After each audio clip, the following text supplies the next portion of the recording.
Malaysian സ്റ്റഡീസിൽ job oriented ആയിട്ട് വരുന്ന courses ആണ് കൂടുതലും. അതായത് സ്റ്റഡീസിന് ശേഷം ഈസിലി ജോബിലേക്ക് കൺവേർട്ട് ചെയ്യാൻ പറ്റുന്ന ഓപ്ഷൻസ്. ഇത്തരം പ്രോഗ്രാംസ് ഫോക്കസ് ചെയ്യുന്ന ഏരിയസ് എന്ന് പറയുന്നത് business studies, software engineering, food and beverages and hotel operations എന്നിവയാണ്. ഈ പ്രോഗ്രാംസ് എല്ലാം തന്നെ നമ്മൾ മുൻപത്തെ വീഡിയോയിൽ സൂചിപ്പിച്ചതുപോലെ 6 months മാത്രം തിയറി ക്ലാസ്സസും 12 to 16 months വരെ പെയ്ഡ് ഇന്റേൺഷിപ്പും പ്രൊവൈഡ് ചെയ്യുന്ന ഓപ്ഷൻസ് ആണ്.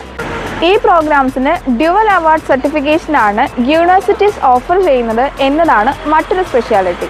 മലേഷ്യൻ അക്രഡിറ്റേഷനായ MQAയും UK അക്രഡിറ്റേഷൻ വരുന്ന ഗ്യാപ് സർട്ടിഫിക്കേഷനുമാണ് ഈ പ്രോഗ്രാം കംപ്ലീറ്റ് ചെയ്യുന്ന ഒരു സ്റ്റുഡൻറ്റിന് ലഭിക്കുന്നത്. ഇന്റേൺഷിപ്പിനുള്ള അസിസ്റ്റൻസും യൂണിവേഴ്സിറ്റി പ്രൊവൈഡ് ചെയ്യുന്നത് കൊണ്ട് തന്നെ ഇന്റേൺഷിപ്പിന് ശേഷം ഒരു ജോബിലേക്ക് എൻട്രി ചെയ്യുക എന്നുള്ളത് ഈസി പ്രോസസ്സിംഗ് ആണ്. നിങ്ങൾ ഇന്റേൺഷിപ്പ് ചെയ്യുന്ന കമ്പനിയിൽ തന്നോ അതല്ലെങ്കിൽ മറ്റൊരു കമ്പനിയിലേക്കോ നിങ്ങൾക്ക് മൂവ് ചെയ്യാനുള്ള ഓപ്ഷൻസ് ഉണ്ട്. ഒട്ടും വൈകണ്ട, മലേഷ്യൻ വിസ നിങ്ങൾക്കായി വെയിറ്റിംഗ്. ഉടനെ കോൺടാക്ട് ചെയ്യൂ ഡ്രീം അബ്രോഡ്.